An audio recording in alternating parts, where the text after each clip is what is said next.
We're all emotional. That's the point I'm trying to say. We're all emotional creatures. Yet we live in a society that only functions with rigid, unemotional systems. And that's a big problem for us, I think. That's a big problem. You know, it's a source of a lot of tension. Like, I think about the post office, the ultimate. Every time I've ever been into the post office has been for emotional reasons. And everyone who works in the post office is a cunt. Like, everyone. I'm not saying that they are, but the system turns them into one. Like, I used to go in there a lot. My wife's from another country. I used to go in there, and one time I went there, I was in a pretty bad way. I'll be honest, even worse than tonight, if you can imagine. And I went in there, and they went, all right, what are you sending? And I went, I've got a package here for the woman I love.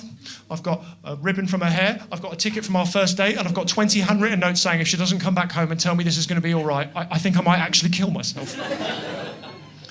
All right, weigh it.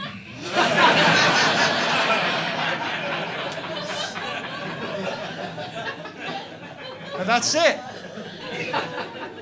That's how we live. That's how we all live in that grey area, the slipstream. It's tough. We are emotional. Like, I'm very emotional. I accept that. I'm probably too emotional. I'm all emotion. I'm no logic. Like, these days, I don't know about you, I don't even wait to the end of a sentence before I decide whether I'm getting good news or bad news. I emote so quickly. I have to. I actually don't think I'm the only one. I've got a joke I think sums this up. In order to tell you this joke, I'm going to have to reveal some information that's secret, so let's keep it in the room. But it has recently emerged that me and my wife are expecting a child. You have to let me finish. You have to let me finish. We're expecting a child to make some pretty serious accusations against me.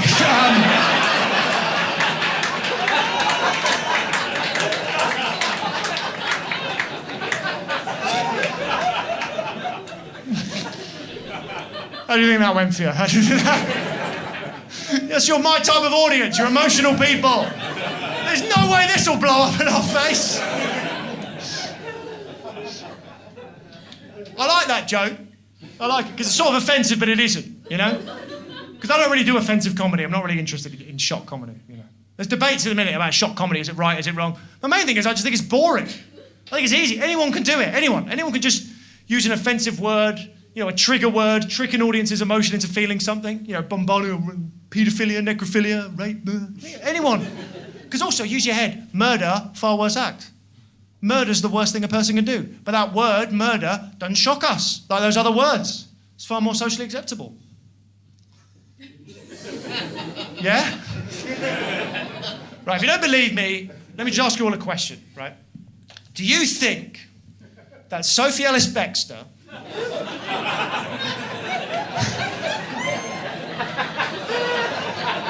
would have had anywhere near the level of success that she had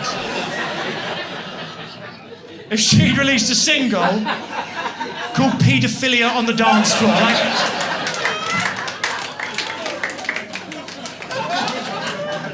yeah, we're going to burn that goddamn house right down. Don't you know what they're doing in there? Certainly don't think Agatha Christie was ever going to write a Poirot novel called Necrophilia on the Orient Express. What's the twist? You all fucked him? Is that the twist?